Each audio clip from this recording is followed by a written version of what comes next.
Thank you, Madam Chair.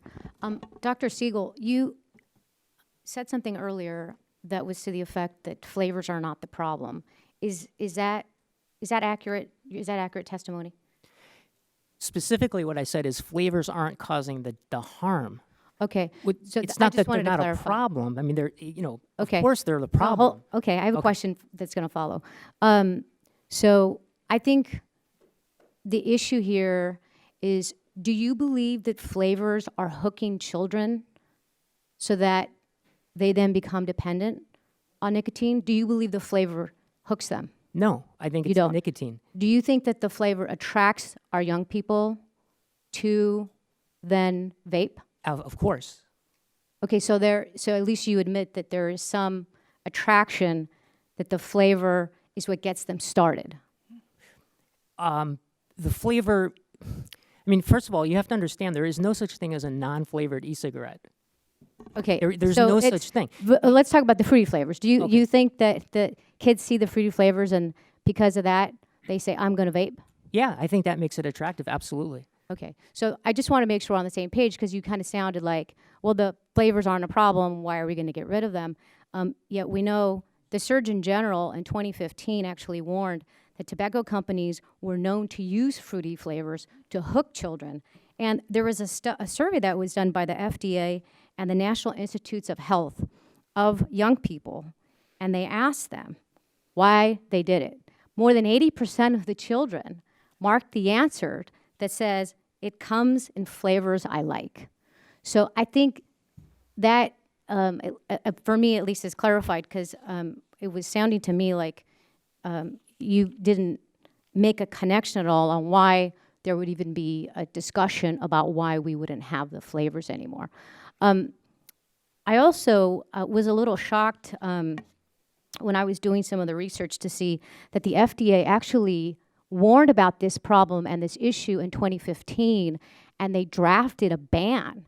So you had made you had provided some testimony that the FDA has to come up with regulations. Well, in 2015, the FDA actually came up with a draft ban on the flavors. What ensued after that draft ban was more than 100 tobacco industry lobbyists and small business advocates met with the White House over the course of 46 days. And when you took a look at the number of public health advocates, it was like 7. And it's pretty remarkable then to see when the actual rule came out, the ban on flavors was gone. So this isn't the first time the FDA has looked at it, and then we have seen some result, unfortunately, that it got stripped out. And we know the power of advocates and lobbyists and the industry. You don't have to look too far than the tobacco industry. Mr. Gardner, Dr. Gardner, you brought up an issue that's very near and dear to me. I represent a district that includes Compton and Watts. It's a district that's almost 88% Latino African American, and many of my colleagues have talked about it already, is the use of menthol cigarettes.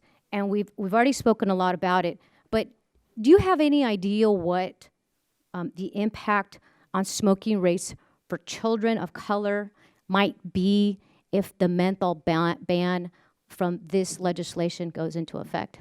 We actually do. There's some great research done at the in 2011 by Levi and company that shows that if just 30% of the people that are using these cigarettes, just 30%, not many more, if 30% of people stopped using these cigarettes, 500,000 lives would be saved, and as it relates to African Americans, over 250,000 of lives would be saved. I think that says it all. I can't say it any better. Great, thank you, Doctor. Can I say something about the menthol? Sure, please do. The menthol, the flavor. In 2016, it was the deeming regulations were put forward by the FDA, bringing all the products under their roof. There were 19 pages on flavors and why flavors should be restricted, and menthol was part of that. Those, and maybe it was 16 pages, 19 pages, they were all redlined by the Office on Management and Budget. That's why the deeming regulations. So they tried. Right. So there's been some try. So we have, this is another shot at, another bite at the apple as we. Great, thank you. Mr. Myers, with about 10 seconds left, it was pretty outraged to hear about the advertising on our youth. What impact would this legislation have on advertising for vaping products and e-cigarettes?